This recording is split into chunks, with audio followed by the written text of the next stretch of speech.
My name's Amelia and I'm 35 years old, living in Seattle where I run a little bakery called Amelia's Crumbs. It's not the kind of job that comes with a corner office or a fancy title. No tailored suits or high heels clicking on marble floors. Just me, my apron, and the smell of fresh bread wafting through a cozy shop I built from nothing over the last 12 years. I'm proud of it, even if not everyone in my family gets it. There's something about kneading dough, watching it rise, and turning simple ingredients into something that makes people smile. It's honest work, and it's mine. Last Christmas, though, I learned a hard lesson about where I really stand with the people I thought knew me best. It was supposed to be a warm, familiar day, the kind where you laugh too loud and eat too much. I'd spent the morning in the bakery, piping delicate swirls of buttercream onto a cake I'd made special for our family's holiday dinner.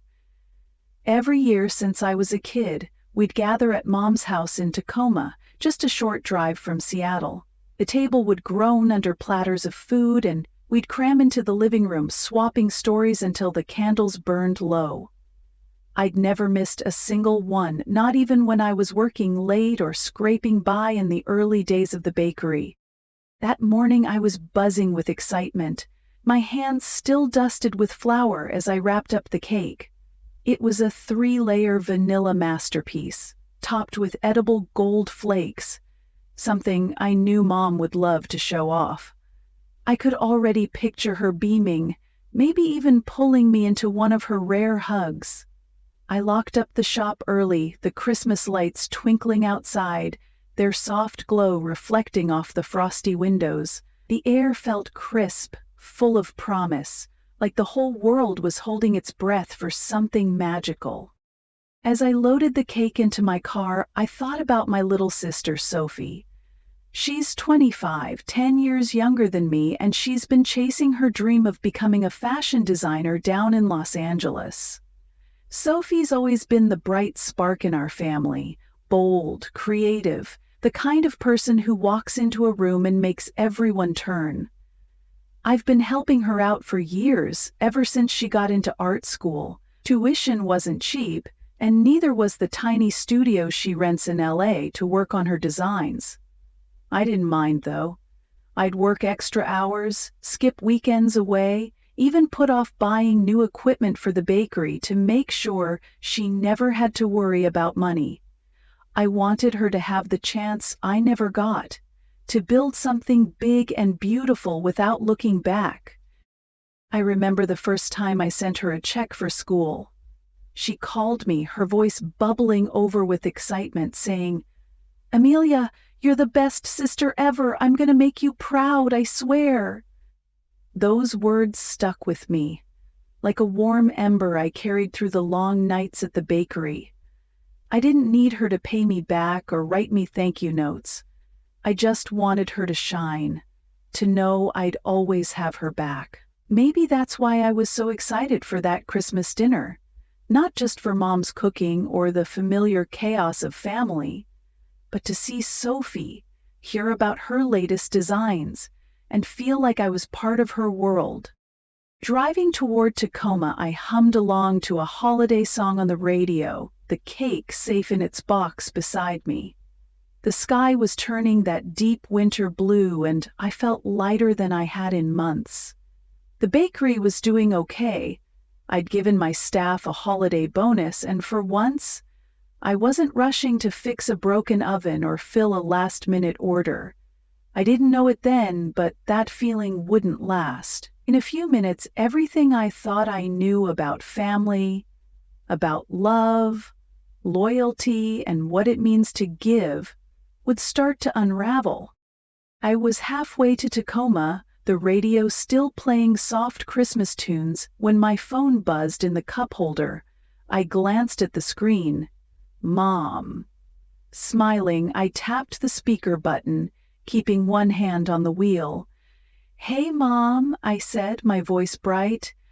"I'm on my way. Should I grab anything else for dinner? Maybe some of that cranberry sauce you like?"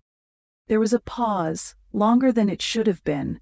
My stomach twisted a little, the kind of feeling you get when you know something's off but can't quite place it. Then Mom spoke, her voice softer than usual, almost shaky. "Amelia, honey, there's something I need to tell you. I hope you'll understand." I frowned, slowing the car as a truck passed me. "What's wrong? Is everything okay?" She sighed, and I could picture her standing in the kitchen, probably twisting the hem of her apron like she always did when she was nervous. "It's about tonight's dinner," she said. "I think maybe it's better if you don't come this year." My foot slipped off the gas for a second, the car jerking slightly before I caught myself. "What?" I said, my voice sharper than I meant. "What do you mean, don't come?" "It's not that you're not welcome," she said quickly, like she was trying to patch a hole before it tore wide open. "It's just Sophie's bringing Nathan, her fiancé, and his parents. They're big in finance, you know, very proper folks. Sophie wants the evening to feel, well, a certain way." My hands tightened on the steering wheel, my knuckles paling. "A certain way?" I repeated, my heart starting to pound. "You mean I'm not allowed because I'm not fancy enough? Because I run a bakery?" "That's not it, Amelia," Mom said, but her voice wavered like she didn't quite believe herself. "Sophie just thinks, with your job, the way you're always, covered in flour, it might give the wrong impression." The words hit me like a slap, sharp and stinging. "The wrong impression," I said slowly, my voice trembling now. "Mom, do you hear yourself? I've paid for Sophie's entire life in LA, her school, her studio, $60,000 over the years, maybe more. I worked my hands raw so she could chase her dreams, and now I'm not good enough to sit at our family's table?" Mom went quiet, and I could feel the weight of her silence through the phone. "Amelia, don't make this harder than it is," she finally said, her tone softening in that way she always used when she wanted me to just accept things and move on. "It's one night. We can do something else together, maybe brunch next week." "Brunch?" I said, almost laughing, but it came out bitter. "You're telling me I'm not family tonight because Sophie's ashamed of me?" "That's not what I meant," she said, but it was too late. The truth was out, hanging between us like a cold fog.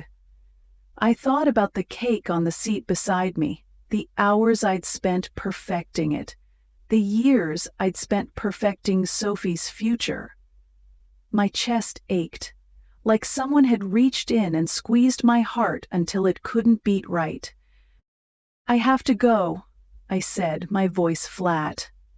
I hung up before she could say anything else. The radio was still playing, some cheerful jingle about joy and togetherness, but it felt like a mockery now. I pulled over to the side of the road, the engine idling, and just sat there staring at the cake box. The gold flakes on top caught the fading light, glittering like they didn't know my world was cracking apart. I don't know how long I stayed there, my hands still gripping the wheel, my mind replaying Mom's words. "Sophie thinks you might give the wrong impression." It wasn't just that I wasn't invited, it was that I was being erased. Like I was something to hide, something that didn't fit into Sophie's shiny new life. I'd given her everything. Late nights at the bakery, missed vacations, every extra dollar I had. And this was what I got in return. A closed door, a polite excuse, a family dinner I wasn't allowed to join. Later that night, as I sat alone in my apartment, the cake untouched on the counter, my phone lit up again. It was a text from my cousin Emma, the one person in the family who always seemed to see things clearly. I opened it, expecting some holiday greeting, but instead, my breath caught. "Hey Amelia," it read. "I hate to tell you this, but I overheard Sophie talking to Mom. She said she's embarrassed you're a baker. She doesn't want Nathan's family knowing her sister works with her hands. She thinks it'll make them look down on her. I read the message 3 times, each word sinking deeper, like a knife twisting in my gut. Sophie, my little sister, the one I'd carried on my shoulders when she was 5, the one I'd cheered for at every school play, the one I'd believed in even when she doubted herself. She was ashamed of me. I set the phone down, my hands shaking, and looked out the window at the city lights. For the first time, I wondered if all those years of giving had been for nothing. If the sister I loved was someone I didn't even know anymore. The next morning, I woke up feeling like I'd been hit by a truck. My apartment was quiet, the kind of quiet that presses against your chest and makes it hard to breathe. The cake I'd made for Christmas dinner was still on the counter, untouched, the gold flakes looking dull in the gray light filtering through the blinds. I should have been at Mom's house, laughing over coffee, maybe sneaking an extra slice of pie while everyone swapped holiday stories. Instead, I was alone, the sting of last night's phone call still burning in my mind. Sophie's words, filtered through Mom and then Emma's text, kept looping in my head. Embarrassed, wrong impression, works with her hands. Each one felt like a brick piling up, walling me off from the family I thought I belonged to. I tried to shake it off. I made coffee, the kind I grind myself because it feels like a small luxury, but even that tasted bitter. My phone sat silent on the table. No missed calls, no texts. Nothing to say they'd changed their minds or realized they'd made a mistake. I don't know what I expected. Maybe a quick, "I'm sorry," from Mom, or even Sophie calling to laugh it off like it was all a misunderstanding. But the silence told me everything. They were at that dinner right now, probably clinking glasses and passing the mashed potatoes, while I was here, erased from the picture like a smudge on a window they didn't want to see. I didn't mean to check social media, but my thumb moved on its own, scrolling through Instagram like it was looking for something to fill the hole inside me. Then I saw it. Sophie's post. My heart stopped. There she was, standing in Mom's living room, wearing a sleek emerald dress that caught the light like it was made for her. Nathan was beside her, all polished smiles, his arm around her waist. Behind them, the dining table was a holiday dream. Candles flickering, a centerpiece of holly and pine cones, plates piled high with food. The caption hit me like a punch to the stomach. A perfect Christmas with the ones who matter most. I stared at that photo until my eyes burned. Not a word about me. Not a hint that I was missing, that I'd ever been part of their holidays. It was like I'd been cut out of the frame, my place at the table given to someone else, someone who fit Sophie's idea of perfect. I set my phone down, my hands trembling, and leaned back in the chair, trying to breathe through the ache in my chest. I kept thinking about all the years I'd poured into her. Every late night at the bakery, every dollar I sent to LA, every time I told myself it was worth it because Sophie was my sister, my family. Then my phone buzzed again, and I almost didn't look, afraid of what else I'd find. It was another text from Emma, and this one made my blood run cold. "Amelia, there's more," she wrote. "Sophie told everyone at dinner you shouldn't come because she didn't want Nathan's family thinking she's from some working-class background. She said if you showed up, they'd assume we all live in a rundown bakery or something." I read it over and over, hoping I'd misread, that Emma was exaggerating, but deep down I knew it was true. It sounded exactly like Sophie. Not the kid I used to braid hair for, but the woman she'd become, always chasing something shinier, always worried about what people think. I closed my eyes and memories started flooding in, moments I'd brushed off but now saw in a new light. Like the time I visited her in LA during her first year of design school. I'd come straight from a long shift, still in my work jeans, a little flour smudged on my sleeve. She'd pulled me aside before we met her friends, her voice low and urgent. "Can you change real quick?" she'd said. "Everyone here's like super into fashion. It's just kind of weird if you look like you just left the kitchen."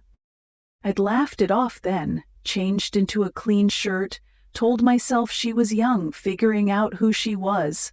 I thought she'd grow out of it, that one day she'd see my calloused hands and my flour-dusted aprons as something to be proud of, not something to hide. But I was wrong. I'd been wrong for years. Sitting there in my kitchen, the coffee cold in my mug, I started to see it clearly. I'd paid for Sophie's art school, her fabrics, her rent, over $60,000, maybe more if I added it all up. I'd skipped trips with friends, put off fixing the bakery's leaky roof, worked weekends when my back screamed for a break. I didn't do it for a thank you or a pat on the back. I did it because I loved her, because I believed family sticks together, lifts each other up. But to Sophie, I wasn't a sister to lift up. I was a shadow to step out of, a piece of her life she wanted to keep locked away so no one would know where she really came from. The Christmas lights outside my window blinked on and off, their cheerfulness mocking the emptiness I felt. It wasn't just that I'd been uninvited to dinner, it was that I'd been erased, not just from one night, but from Sophie's whole world. And the worst part? I'd let it happen. I'd kept giving, kept hoping, kept believing she'd see me one day. But sitting there, alone with that untouched cake and a phone full of silence, I realized something. I couldn't keep living like this. I couldn't keep being the one who gave everything and got nothing back, not even a seat at the table. The days after Christmas felt like walking through fog. Everything was blurry, heavy, like I was moving but not really getting anywhere. I went through the motions at the bakery, mixing batter, frosting cakes, smiling at customers like nothing was wrong, but inside I was unraveling. Sophie's Instagram post, Emma's texts, Mom's shaky voice on the phone. They played on a loop in my head, each memory sharper than the last. I kept thinking about that dinner I wasn't allowed to attend, the table set without me, the laughter I didn't get to share. It wasn't just one night. It was years of giving, years of believing I was part of something, only to find out I was just a means to an end.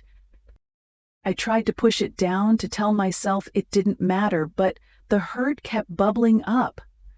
I'd catch myself staring at the flour on my hands, wondering if Sophie was right, if I really was something to be ashamed of. Then I'd shake my head, angry at myself for even thinking it. I'd built Amelia's Crumbs from nothing, turned a tiny storefront into a place people lined up for on weekends. I wasn't ashamed, but knowing that didn't make the ache go away. It didn't change the fact that my own sister had looked at me, my life, my work, everything I'd poured into her, and decided I wasn't good enough. It was a quiet Tuesday morning, the bakery empty except for the hum of the ovens, when I finally hit my breaking point. I was balancing the books, going over expenses, when I saw the automatic payment for Sophie's studio in LA. $2,500.00, due in a few days. I stared at the number, my finger hovering over the screen. Every month for 3 years I'd sent that money without a second thought. I'd cut corners, skipped new mixers, even put off hiring help so Sophie could have her space to create, to chase her dream of being a designer. And what did I get? A locked door and a caption that said, "I didn't matter most." I closed my eyes, my heart pounding so hard I could feel it in my throat. I thought about all the things I'd given up. Not just money, but time, energy, pieces of myself. I'd told myself it was love, that family meant sacrifice. but sitting there with the weight of Sophie's rejection pressing down, I realized it wasn't love if it only went one way. Love doesn't ask you to disappear. It doesn't make you feel small so someone else can feel big. I opened my laptop, logged into the bank, and found the recurring payment for Sophie's studio. My cursor hovered over the button labeled Cancel Payment. A pop-up appeared. Are you sure? This action cannot be undone. I stared at it, my breath shallow. Part of me wanted to close the tab to keep things the way they were, to avoid the fight I knew was coming, but another part, the part that was tired of being invisible, knew I couldn't keep doing this. Not anymore. I clicked confirm, and just like that it was done. A soft ping from the laptop, but to me it felt like a door slamming shut, final and heavy. I leaned back in my chair waiting for the guilt to hit. I'd always been the one to fix things, to smooth over arguments, to make sure everyone was okay. But the guilt didn't come. Instead, I felt something else, something lighter, like I'd finally set down a weight I'd been carrying too long. For the first time in years, I wasn't tying myself to someone else's dreams. I was choosing me.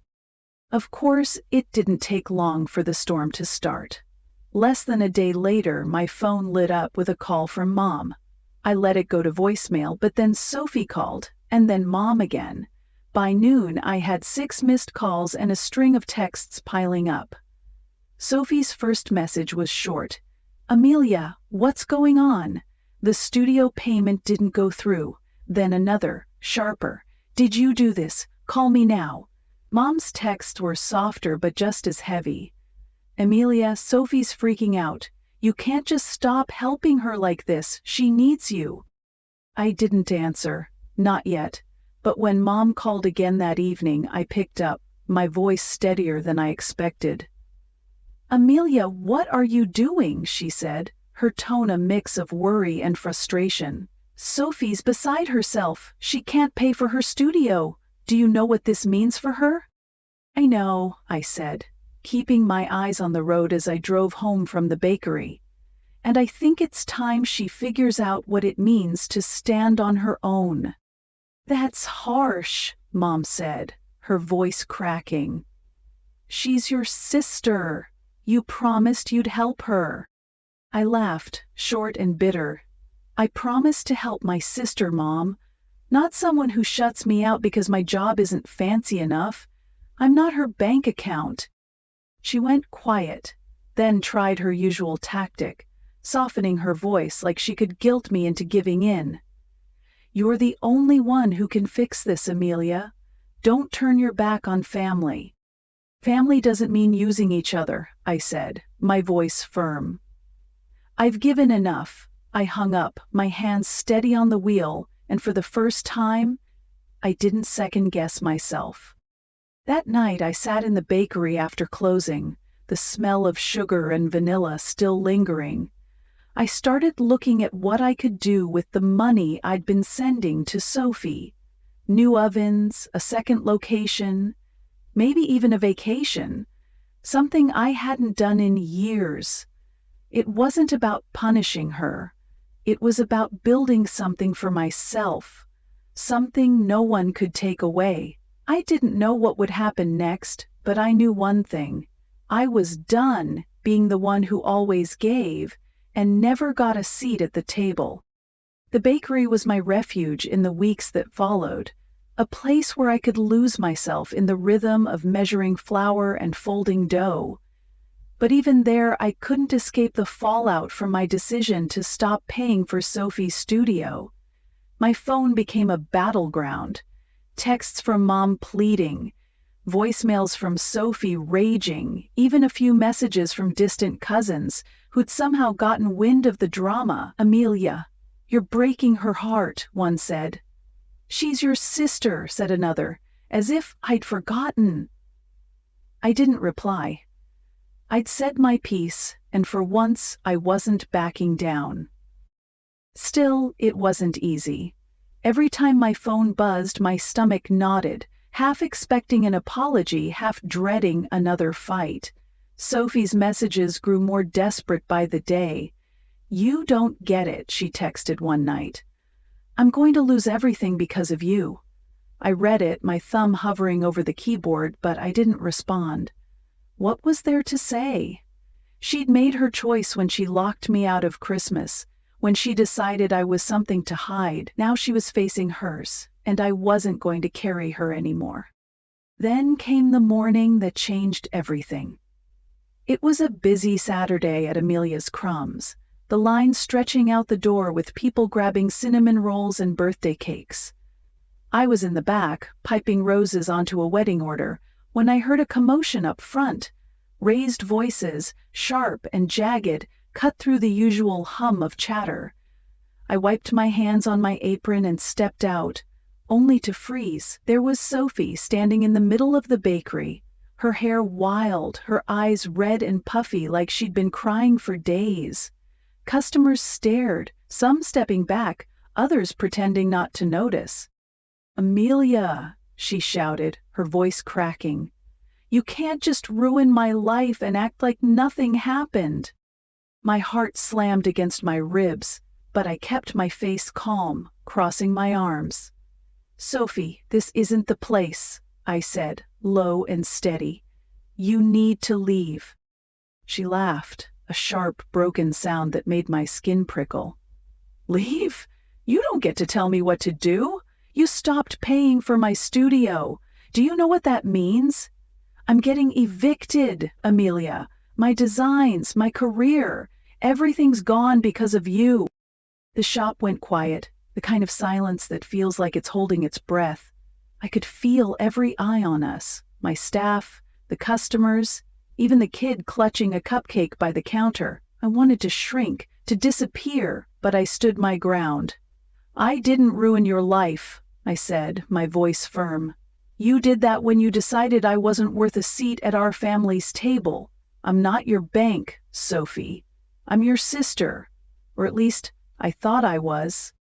Her face twisted, a mix of anger and desperation. "You're jealous," she spat. "You've always been jealous because I'm actually doing something with my life, and you're stuck here, covered in flour, pretending it's enough." That stung, deeper than I wanted to admit. But I didn't flinch. "If this isn't enough for you, that's your problem," I said.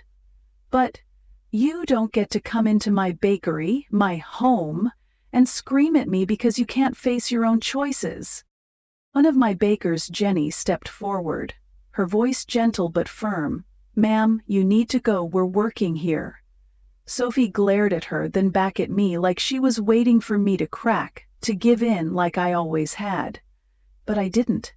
I just stood there, arms crossed, until she turned and stormed out, the bell above the door jangling wildly behind her. The customers started murmuring, and I forced a smile, muttering apologies before slipping back to the kitchen. My hands were shaking, but not from fear.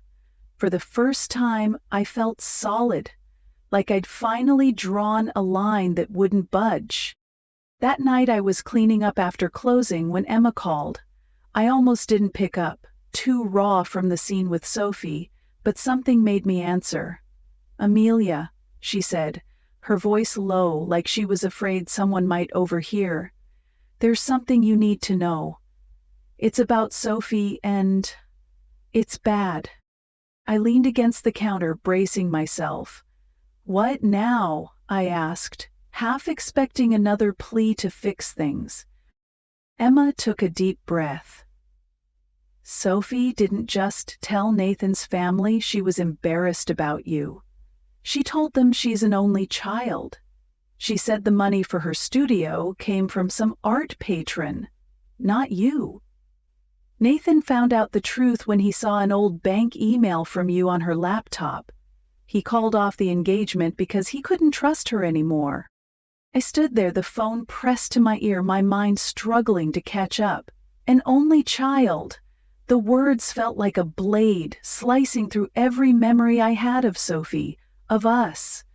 All those years I'd sent her money, cheered her on, believed I was helping my sister build a future. She'd been pretending I didn't exist, not just hiding me, but erasing me completely, rewriting her story so I wasn't even a footnote. I thought I'd felt the worst of her betrayal at Christmas, but this was something else, something deeper, like she'd taken the last piece of trust I had and crushed it.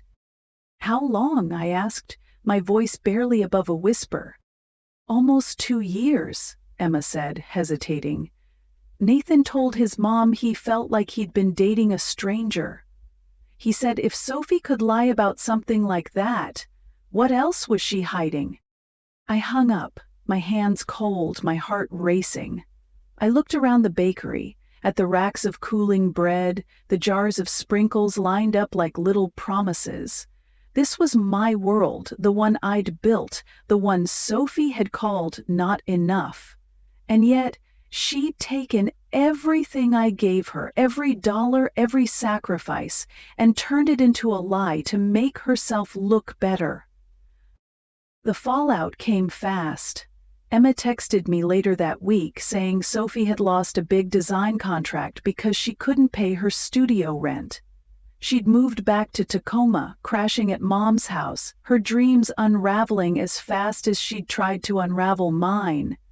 Mom called, begging me to step in, saying Sophie was falling apart. But I didn't pick up. I couldn't. Not after what I'd learned. Sophie wasn't just ashamed of me. She'd rewritten our story to pretend I was never part of it. And now, with Nathan gone and her career crumbling, she was facing the truth. You can't build a life on lies, no matter how pretty they look. The weeks after Sophie's outburst at the bakery felt like navigating a storm that wouldn't quit. My phone kept buzzing with calls and texts, each one a fresh wave of pressure. Mom's voicemails were the worst. Her voice would start soft, almost broken, begging me to talk to Sophie, to fix things, then turn sharp, accusing me of tearing the family apart. "She's your sister, Amelia," one message said. "How can you be so cold?" I'd listen, then delete them, my fingers steady even as my heart twisted. Aunts and cousins I hadn't spoken to in years chimed in too, their messages dripping with judgment. "People are saying you've changed," one wrote. "You used to care about family." Used to. Those words stung, but not the way they would have a year ago. I'd spent so long believing family meant giving everything, my time, my money, my dreams, so someone else could shine. But Sophie's lie, the one Emma dropped like a bomb, changed how I saw things. She hadn't just pushed me away. She'd told the world I didn't exist, turned my sacrifices into a fairy tale about some fake art patron. Every time I thought about it, my chest tightened. Not with sadness, but with a kind of clarity I'd never had before. I wasn't the one breaking anything. I was just refusing to keep gluing together something that was already cracked beyond repair. I stopped answering the calls. I'd let them ring, watching the screen light up with Mom's number or some relative I barely knew, then go back to whatever I was doing, kneading dough, sketching new cake designs, or just sitting with a cup of tea, letting the quiet settle around me. It wasn't easy. There were nights I'd lie awake staring at the ceiling, wondering if I'd gone too far, if I'd become the cold person they said I was. But then I'd remember Sophie's face in the bakery, the way she'd screamed that I was jealous, like my life was something small she could spit on. And I'd remind myself I wasn't the one who'd lied. I wasn't the one who'd shut the door first. One morning, as I was pulling a tray of scones from the oven, a letter arrived, handwritten, in a pale blue envelope with my name in careful cursive.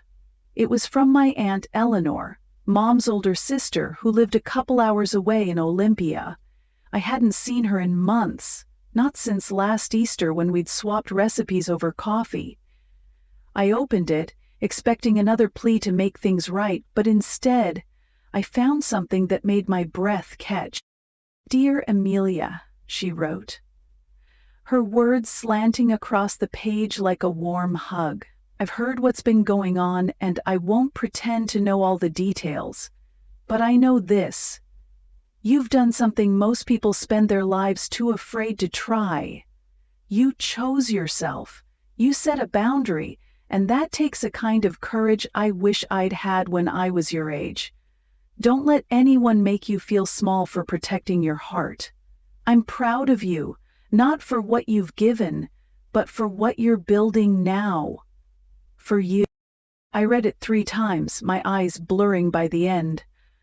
Eleanor's words were like a lifeline, pulling me up from the doubt I'd been drowning in. She didn't ask me to fix anything, didn't guilt me into going back. She just saw me. Really saw me. For the first time in a long time, I tucked the letter into my apron pocket, carrying it with me through the day like a secret strength. It wasn't just her words, it was the idea that maybe I wasn't wrong to want more than a life spent giving, until I was empty. With Sophie's studio payments gone, I started pouring that money into the bakery, and into myself. I bought a new industrial mixer, the kind I'd dreamed of for years but always put off. I hired another baker, giving me weekends off for the first time since I opened Amelia's Crumbs. I even signed a contract to supply desserts for a small hotel chain in downtown Seattle, a deal that had me grinning like a kid when I saw my lemon tarts on their menu. I wasn't working out of fear anymore, scrambling to make ends meet or to fund someone else's life. I was working because I loved it, because every cake I baked, every smile I saw, was mine to claim. I also started doing things I'd forgotten I enjoyed. I signed up for a yoga class, the kind where you stretch and breathe until the world feels a little less heavy. At first I felt out of place, my calloused hands clumsy on the mat. But week by week, I found myself softening. Not just my body, but the hard edges inside me. I'd leave class and walk through Pike Place Market, watching the fish fly and the flowers bloom, feeling like I was part of the world again, not just a bystander in someone else's story. Emma kept me updated, though I didn't ask for it. She'd text snippets about Sophie, how she'd moved back to Mom's place in Tacoma, how her big design dreams were stalling out under a pile of unpaid bills. "She's struggling," Emma wrote one day. "Mom blames you, says you could have saved her." I didn't reply, but I didn't feel the old tug of guilt either. Sophie wasn't a kid anymore. She'd made choices, big ones, like lying to Nathan, like pretending I didn't exist. And choices have consequences. I wasn't her savior, and I was done pretending I could be. One evening, as I locked up the bakery, I caught my reflection in the window. My hair was dusted with flour, my apron smudged with chocolate, but I didn't look away. I saw someone who'd built something real, who'd walked through betrayal and come out stronger. I didn't need Sophie to apologize or Mom to understand. I didn't need a seat at a table that never valued me. For the first time in my life, I was enough, just as I was, flower and all. And that feeling, that quiet certainty, was worth more than any holiday dinner or promise of family ever could be. I wasn't done healing, not even close. But I was starting to see the path ahead. One where I could love myself without waiting for anyone else to do it first. And that, I realized, was the real beginning of something new. It's been a few months since that wild morning when Sophie stormed into my bakery, and the dust has finally settled. Not because things got fixed, but because I stopped waiting for them to. I don't hear from Mom much anymore. When she texts, it's short, careful messages, like she's testing the waters but doesn't know how to swim. Sophie's gone quiet too. No more angry voicemails or pleas for help. Emma says she's still in Tacoma, picking up odd jobs, trying to stitch her life back together. I don't know if she'll ever design again, or if she'll look back and see where it all went wrong. I used to think I needed those answers, but I don't anymore. What I've learned is this: family isn't just a word you slap on people who share your blood. It's not a free pass to take, to hurt, to push someone away and expect them to keep coming back. Family is respect, the kind that sees you for who you are, flatters your hands, dreams in your heart, and says, "You're enough."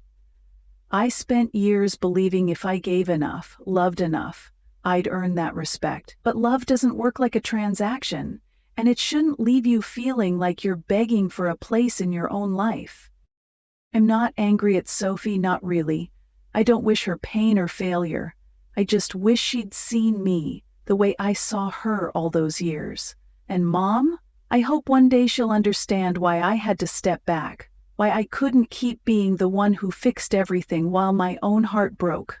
But I'm not holding my breath for apologies or big reconciliations.